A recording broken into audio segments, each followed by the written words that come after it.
everyone, welcome back to my YouTube channel. I hope you all are doing really well. And first of all, many thanks to all my dear well-wishers who subscribed to my channel so far, who liked, commented and shared my last video, or I should say my first lecture. So I'm really happy and much love to all. So today in my second lecture, I have taken a chapter polynomials of class 9. So today I have taken a topic which is polynomials, and that is chapter number 2 of class 9 mathematics. So we'll be doing questions of exercise 2.2 of this chapter today, okay? And I'll be explaining you through 3 questions, okay? Hope you will like it and you will understand the topic thoroughly. In case you have any doubts, okay, or any query if you have or any suggestion, you can comment, okay, on this video.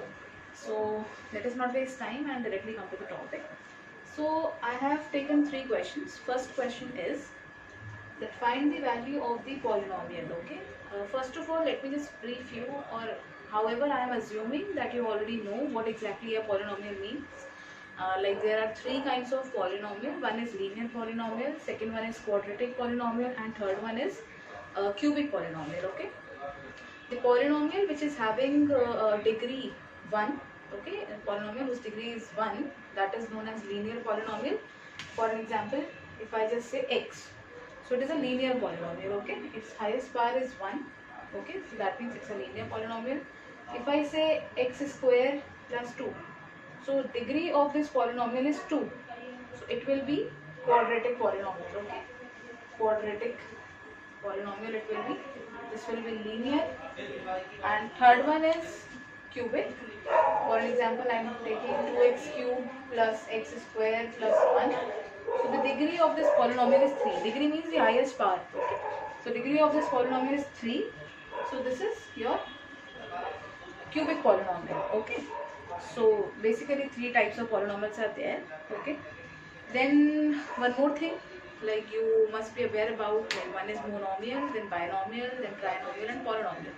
So polynomial which is containing a single digit or a single number or a single variable, it is known as monomial. If I am saying that only a single number or single variable or single digit is there, then it will be known as monomial. Okay. Here there are 2 numbers, okay, or variables, so it will be known as binomial. It is containing 3 numbers, so it will be trinomial. More than 3 numbers or digits or variables if there are, so it will be known as polynomials. However, all these are polynomials itself, okay.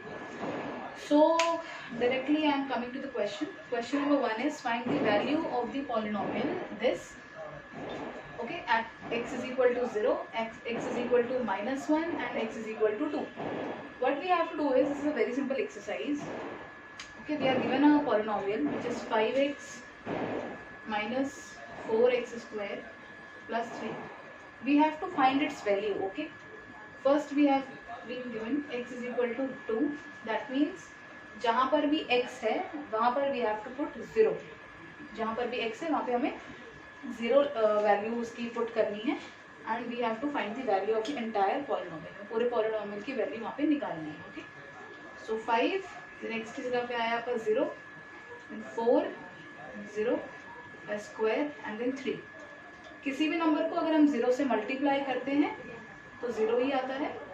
Similarly ये भी आपका 0 ही रहेगा and plus 3. तो this 3 is your value of this polynomial at x is equal to 0. ठीक है, अगर आप इस पॉलिनोमियल में x की जगह पे अगर आप 0 वैल्यू पुट अप करेंगे तो इस पॉलिनोमियल की वैल्यू कितनी आएगी आपकी? 3 आएगी. Okay, I hope I am clear. Similarly second part में हमें गिवन है x is equal to minus 1. तो जहाँ पर भी x है वहाँ पे हमें माइनस 1 पुट करना है, प्लस 3. ठीक है, सो मैं कर देती हूँ. 5 मल्टीप्लाई बाय माइनस 1, पहले आप इसको लिख लीजिए चाहे तो. माइनस 1 का square is 1. 5 into minus 1 is minus 5. 4 into 1 is 4 plus 3. Minus minus plus, 5 plus 4 is 9. Size sign बड़े डिजिट के साथ आपका लगेगा एंड इट इज -6. इस पॉलिनोमियल में अगर हम x की जगह पे -1 अगर हम रखते हैं, फिर put x is equal to -1, okay, this polynomial, तो हमारी जो वैल्यू आएगी पॉलिनोमियल में वो आएगी -6. थर्ड,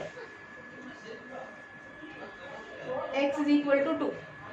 जहाँ पर भी पॉलिनोमियल है, आई मीन x है, वहाँ पे हमें वैल्यू रखनी है 2 प्लस 3. 5 into 2, 2 का square is 4, 5 2 are 10, 4 4 are 16 plus 3, this is -6 plus 3 और अल्टीमेटली आपका वैल्यू आएगी -3. ठीक है, तो पॉलिनोमियल्स की हमें जो वैल्यूज हमें जो पुटअप करनी थी एट x की जो भी डिफरेंट वैल्यूज हमें गिवन थी, वो हमने इस पॉलिनोमियल में पुट करी and we found out the answer. Okay, I hope I am clear. So question 1, I hope I am clear, आपको समझ में आ गया है. नेक्स्ट हम आते हैं क्वेश्चन नंबर 2 पे. यहाँ पे हमें गिवन है कि verify whether the following are zeros of the polynomial indicated against them. ये जो पॉलिनोमियल हमें गिवन है और इसके आगे जो जीरो हमें गिवन है, ठीक है, जीरोज ऑफ पॉलिनोमियल वो वैल्यूज होती वो वैल्यू होती है कि अगर हम उस पॉलिनोमियल में उस जीरो को अगर हम पुट करते हैं, ठीक है, तो हमारे एंटायर पॉलिनोमियल की जो वैल्यू है वो जीरो आए. ठीक है, जैसे यहाँ पे हमें x दे रखा है -1/3, तो इस पॉलिनोमियल में जहाँ पर x है वहाँ पे भी हम वहाँ पर -1/3 यहाँ पे पुट करेंगे. मल्टीप्लिकेशन है तो 3 and 3 कैंसिल हो जाएगा, हमारा बचेगा -1 + 1. सो -1 + 1 दैट इज 0. तो अगर यहाँ पे x की वैल्यू -1/3 हमने जैसे रखी अगर पॉलिनोमियल में, okay, in place of x, तो हमारे पूरे पॉलिनोमियल की वैल्यू 0 आ रही है, विच मीन्स कि x is equal to -1/3 is a 0 of polynomial 3x + 1. x की वैल्यू -1/3 जब हमने इस पॉलिनोमियल में रखी तो हमारे एंटायर पॉलिनोमियल की जो वैल्यू है वो हमारी 0 आई. ओके, आई होप आपको समझ में आया. क्वेश्चन 2, आई होप आपको समझ में आ गया है. सो नेक्स्ट क्वेश्चन नंबर 3 पर अब हम आते हैं. क्वेश्चन 3 है हमारे पास, find the zero of the polynomial. Polynomial हमें गिवन है, हमें इसका जीरो निकालना है. जीरो निकालना है मीन्स कि इस पॉलिनोमियल में जैसे अगर x वेरिएबल है, ठीक है, तो बेसिकली हमें x की वैल्यू निकालनी है कि x की वो क्या वैल्यू अगर हम इस पॉलिनोमियल में पुट करें जिससे कि इस पूरे पॉलिनोमियल की वैल्यू 0 आ जाए. ओके, तो इस पॉलिनोमियल का हमें 0 निकालना है. ओके, तो x + 1 जो भी पॉलिनोमियल हमें गिवन होगा उसको हम रखेंगे इज इक्वल टू 0 एंड हमें उस वेरिएबल की वैल्यू यहाँ पे फाइंड आउट करनी पड़ेगी. +1 अगर आपका इज इक्वल टू के ऑपोजिट साइड जाता है तो x इज इक्वल टू -5. आप चाहें तो उसे वेरीफाई भी कर सकते हैं. अगर x के प्लेस पे आप -5 पुट करते हैं तो अल्टीमेटली आपका जो पॉलिनोमियल का आंसर है वो 0 आता है. तो किसी भी पॉलिनोमियल का 0 निकालना मीन्स कि उसमें जो वेरिएबल यूज हुआ है उसकी वैल्यू निकालना बेसिकली, कि ताकि अगर हम उस पॉलिनोमियल में उस वेरिएबल की वो वैल्यू पुट अप करें तो हमारे इंटायर पॉलिनोमियल की जो वैल्यू है वो 0 आ जाएगी. इसे हम कहते हैं पॉलिनोमियल का 0 निकालना. सो 3 क्वेश्चन हमने डिस्कस करे. फर्स्ट क्वेश्चन था हमारे पास कि we were given a polynomial और हमें उसकी वैल्यू निकालनी थी x is equal to 0 and then x is equal to -1 then x is equal to 2. कि उस पॉलिनोमियल में जहाँ पर भी x था वहाँ पर हमें पहले 0 पुट करना था एंड देन हमें पॉलिनोमियल की वैल्यू निकालनी थी, then -1 and then 2. Second question में हमें पॉलिनोमियल गिवन था और इसके आगे उसका 0 ऑलरेडी गिवन था. हमें चेक करना था कि वेदर ये इसका 0 है या नहीं है. मतलब अगर हम उस पॉलिनोमियल में वो वैल्यू पुट करते हैं जो हमें उसका 0 गिवन है तो क्या एंटायर पॉलिनोमियल की वैल्यू 0 आ रही है या नहीं आ रही है. Yes, then hence it is verified कि जो भी आपको गिवन 0 है वो उस पॉलिनोमियल का 0 है, हेंस नॉट वेरीफाइड. अगर नहीं आता तो हेंस नॉट वेरीफाइड. थर्ड था हमारे पास पॉलिनोमियल का 0 निकालना. तो जो भी पॉलिनोमियल आपको गिवन होगा आप उसको इक्वल टू 0 पुट करेंगे एंड उस वेरिएबल की वैल्यू निकाल देंगे. ओके, 3 क्वेश्चंस हमने डिस्कस करे हैं जो कि एक्सरसाइज 2.2, ठीक है, ऑफ चैप्टर नंबर 2 पॉलिनोमियल्स की हैं. तीनों के ही मैंने आपको 1-1 पार्ट करके शो यहाँ पे कर दिया है, एक्सप्लेन कर दिया है. आई होप आपको समझ में आया होगा. It was a simple topic, not that technical, but still बच्चे इसमें भी गलती कर जाते हैं in exams. This is really a scoring question. Okay, so I hope that you understood the topic. कोई डाउट हो, any query if you have, you can comment or you can drop me an email. I have given my email ID, okay, in the description box, which is udeepshri@gmail.com. आप मुझे email कर सकते हैं. I'll reply you there, okay. And accordingly guys, children, keep learning, okay, and practice more and more questions of maths, क्योंकि maths is a subject जहाँ पे आप जितनी practice करेंगे, जितने questions आप करेंगे, अकॉर्डिंगली आप अच्छा उसमें स्कोर कर सकते हैं. क्योंकि एवरी क्वेश्चन, हर एक क्वेश्चन हमें कुछ नया सिखाता है इन मैथ्स, और इन एनी प्रैक्टिकल सब्जेक्ट और in any subject.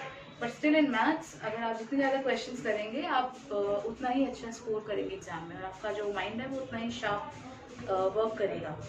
So I hope you like the video, and do comment, okay, and share the video if you like it.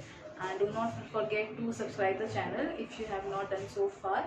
जल्दी ही मिलते हैं हमारी नेक्स्ट वीडियो में with some new topics. आप मुझे comment भी कर सकते हैं, ईमेल कर सकते हैं, लाइक किन टॉपिक्स से रिलेटेड आपको लेक्चर्स चाहिए, तो मैं इन टॉपिक से रिलेटेड ही लेक्चर्स जो है जल्दी अपलोड करूँगी as soon as I get time. So till then, take care. अपने पूरे परिवार का आप ध्यान रखें, एंड जय हिंद.